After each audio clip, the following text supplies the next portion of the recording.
In the National V.I.P course, it's separated into 3 distinct areas, the ops plan and site plans, the motorcading, and the third being the Bodyguard. I was frustrated today. Yeah, I was definitely frustrated. It's a real steep learning curve for me to process it. You know, when you're tasked with protecting leaders of countries like the United States of America, you have to be capable of putting up with that kind of stress. We all are, just not security, we're also ambassadors for Canada. Once they finish this course, there's no time to make mistakes after you leave this building.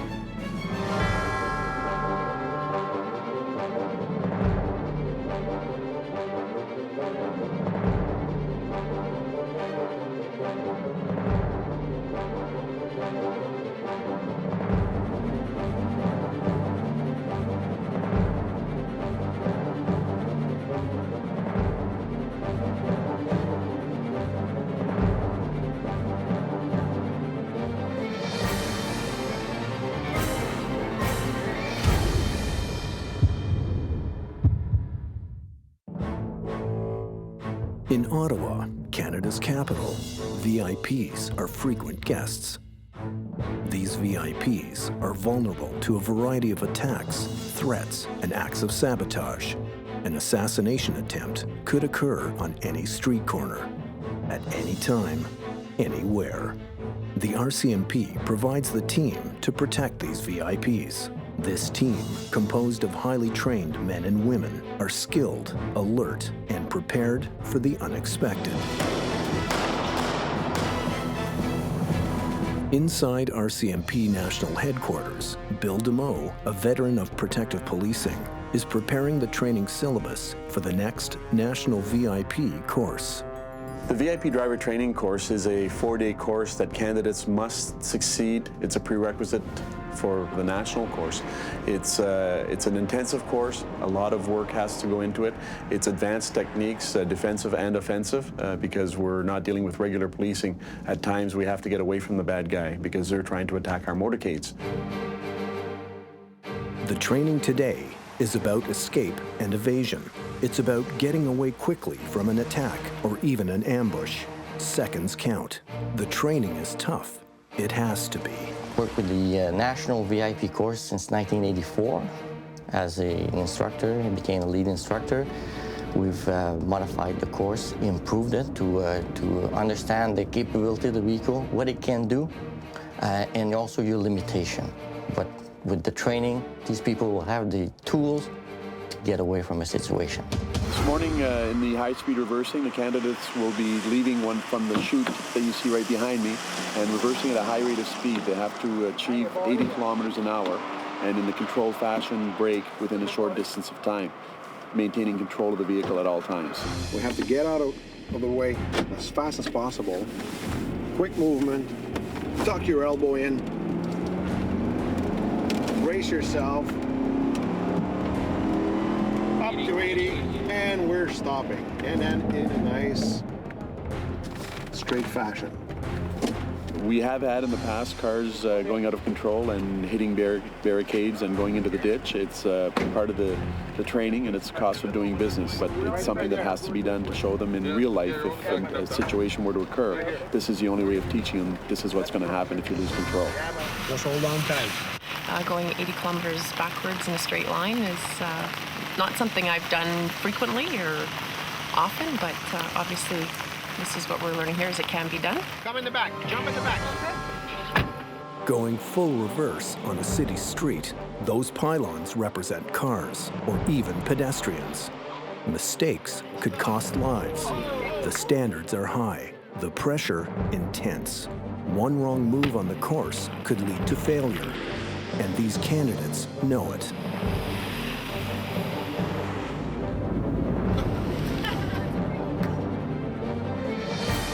That's what happens when the candidates don't hold the steering wheel in the proper position. They lose control, and like I said earlier, the mass of the car is in the front where the engine block is. And because of that, once you lose control, the back end's going to always lose to the front end. The other maneuvers that we involve also is the pit maneuver, precision immobilization technique. And we have our specialized car we've modified so that the exact dimension of the bumpers close reality. And this is an offensive movement that we use in case one of our motorcades would be under attack. It's a way of taking another car out of the play. Crank it up a notch.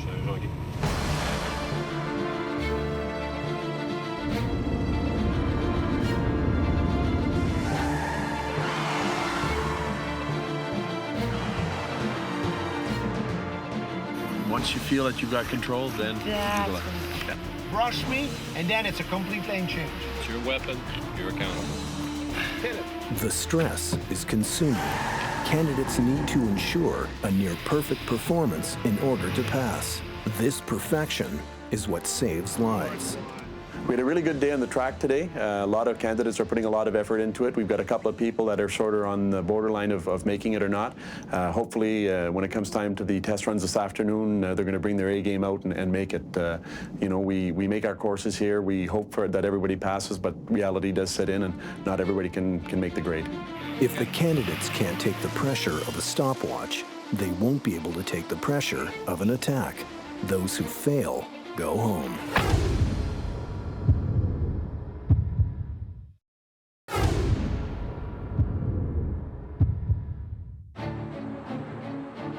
In Ottawa, VIP candidates underwent an intense driving course. Each candidate was timed to the second. Everything was graded.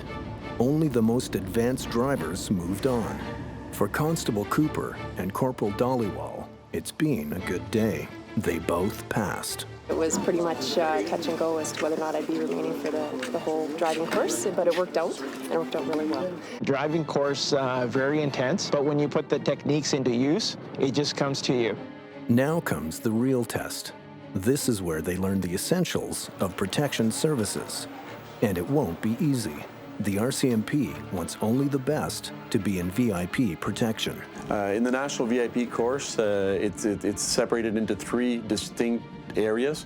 The first being the ops plan and site plans, the second being motorcading, and the third being bodyguarding. We start off the course with ops planning and site security, and it's one of the lead points for our course, because when dignitaries come to visit Canada, they go to sites, whether it be hotels or convention centers. So when they come to visit, every site that they go to has to be secured.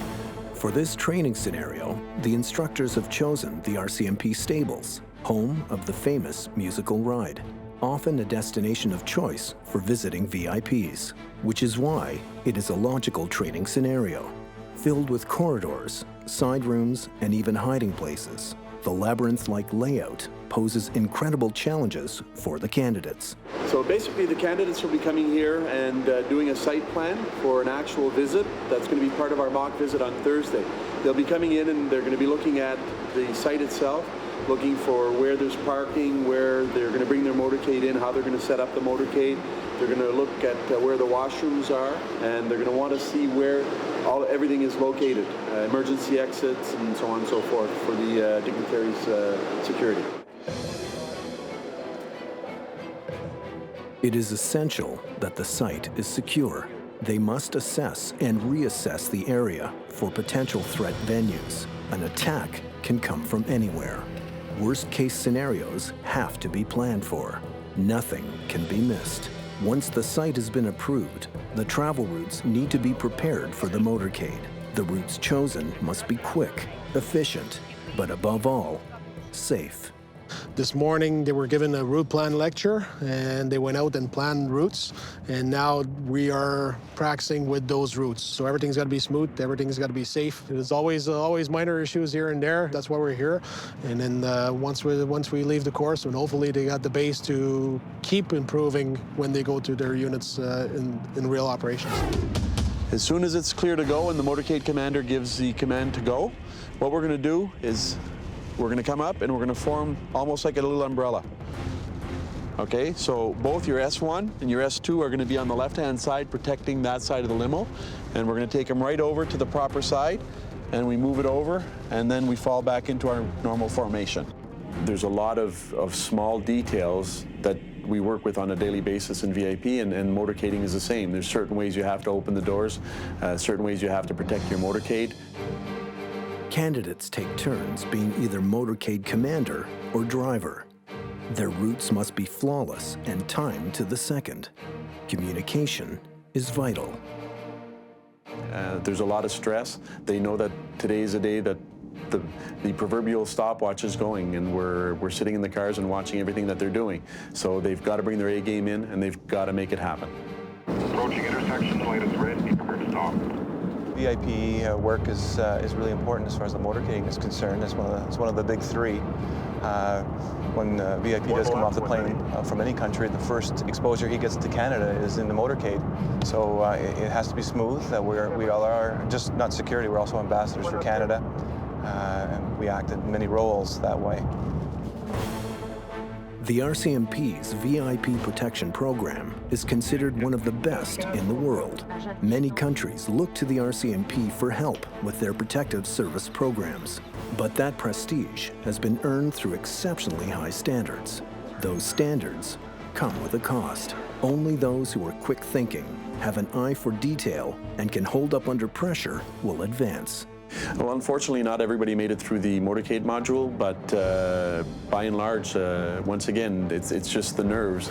The final training module, Bodyguard protection, lightning fast reactions to deadly serious scenarios. The ultimate physical and mental test for the candidates. Once they finish this course, if they get their certificate, it's game on, and it starts now.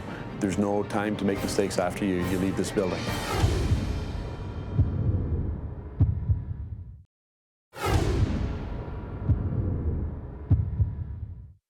The National V.I.P. course is 2/3 complete, with only the Bodyguard module remaining. Combatives, the art of self-defense. This training is critical for candidates.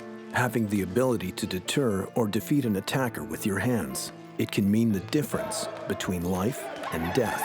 It's the most physically challenging part of the course. Right now, the candidates are learning self-defense techniques in order to be able to protect their VIP.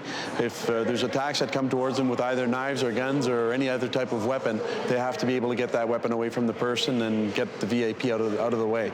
So you over here, gun, over here, bang, all the way. Gun! Down, elbows down.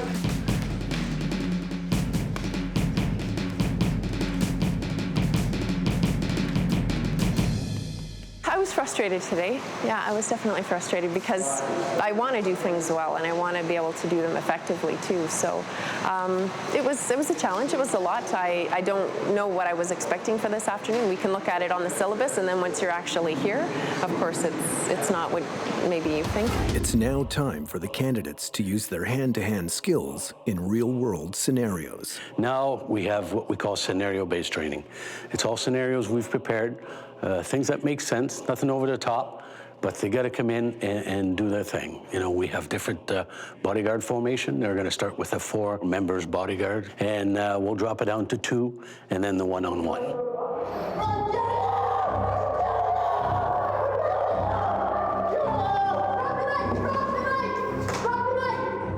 Okay, what happened? I looked to the left and I saw a man with a knife. Okay. And Good reaction. I'm trying to remember what I did now. Jamming your VIP, he's out of harm's way, and then you deal with the threat. That was well done. It's going well. It's going better than I thought it would. I was really anxious about it. Baby steps, baby steps. You know, adrenaline's going and you're stressed out to the max because of the scenario-based training as well. But you just got to bring it down a notch and go in with common sense. And of course, simunition, we use this weaponry that's all, it used to be called paintball, similar to that. It's a soap base type colorant that's in the rounds. And we use a 9mm, very similar to our service pistol. And so, you know, when they get through this scenario-based training using simunition, they get a little apprehensive about the idea of getting shot and getting shot at. You know, of course, there's no danger. We take all the safety precautions.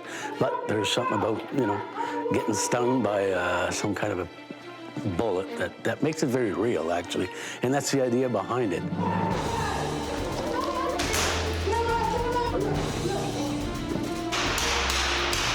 Scenario-based training helps the bodyguards to be alert, ready for the unexpected. March 1981, the unexpected happened. A deranged attacker comes after President Ronald Reagan. In the span of 3 seconds, 6 bullets were fired. Of those 6 bullets, 4 found targets, leaving several people critically injured, including the U.S. president. This is an example of why extreme emphasis is applied to the Bodyguard module. These candidates need to be 100% aware of their surroundings, because a lot can happen in 3 seconds.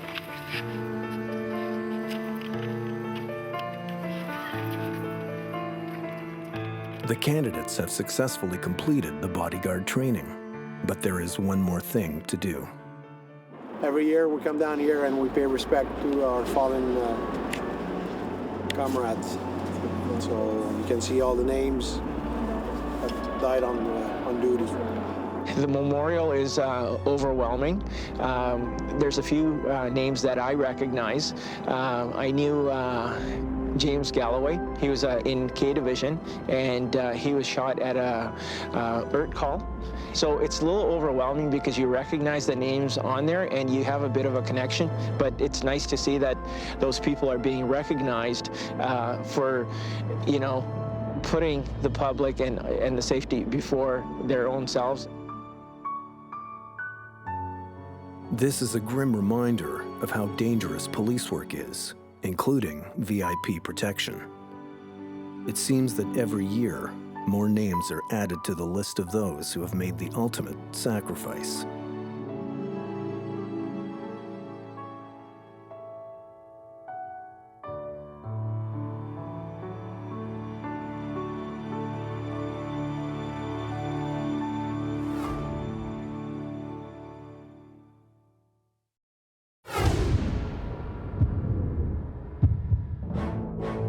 Today is the final test, the last challenge for the candidates on the National V.I.P. course. Here, they bring all their skills and training into sharp focus. They must escort a fictitious president through the busy streets of Ottawa. They don't know what to expect or what the threats could be, just like in the real world. This is the candidates' opportunity to show us that they've grasped all of the techniques and the intricacies of VIP work and show us that they know what they're doing. The mock visit is played throughout the city, through real contacts, real sites. Ottawa City Police, who are second to none in the country, are amazing. We couldn't do it without them. They actually get to drive the real stretch limo for the first time. It's the real deal. And they see their work come live. Good luck. Let's go. Every turn of the motorcade could present a potential threat. The VIP protection candidates take turns in different roles, constantly being assessed and graded by instructors. They have been taught the techniques to deal with every situation. It's now up to them. The president is now under VIP protection, hour after hour, location after location. The candidates escort the mock president. The VIP team must ensure his safety at all times. While the motorcade is en route, Constable Monique Cooper is finalizing the security at the next site. A problem arises, and she deals with it. Member site commander, just to advise, dealing with this young lady here, she's got herself handcuffed to the bench. I'm just running a 29 on her.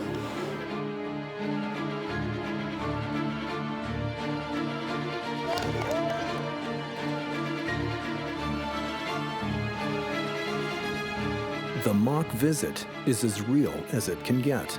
Site after site, real potential problems are encountered. Every scenario must be dealt with quickly and efficiently. At the end of every scenario, the team is debriefed on what they did right and what they did wrong. We put a lot of pressure on them. Obviously, and that's what it's all about. You know, when you're tasked with protecting the leader of your country, or leaders of countries like the United States of America, you have to have your A game on. You have to be capable of putting up with that kind of stress and that kind of hours, and it's very demanding, but also very rewarding at the end of the day.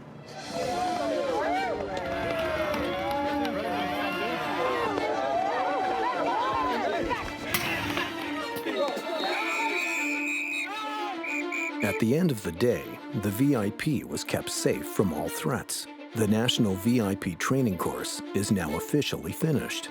Some passed, some didn't. For Constable Monique Cooper and Corporal Harpreet Dhaliwal, their hard work and dedication have paid off. They successfully finished the course. The whole experience was really, really incredible. It was like being on a roller coaster that had lots of twists and turns and even a couple of loops. Sometimes I didn't know if I was going backwards or forwards. But being at this end of it, at this perspective, I can honestly say it was fantastic. Let me tell you, it's a big load off your shoulders and stuff like that.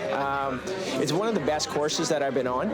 It was very realistic. Now it's up to the individual members to just keep going and keep at it. It's nice to see the candidates bring it all together and actually go out and do the job at the end of the course, because we do everything compartmentalized, and then at the end on the mock visit we throw everything together, and it's a culmination of everything from off-site planning, the ops plan itself, the motorcade, the bodyguarding. It all comes together, and it's fun to see the candidates succeed.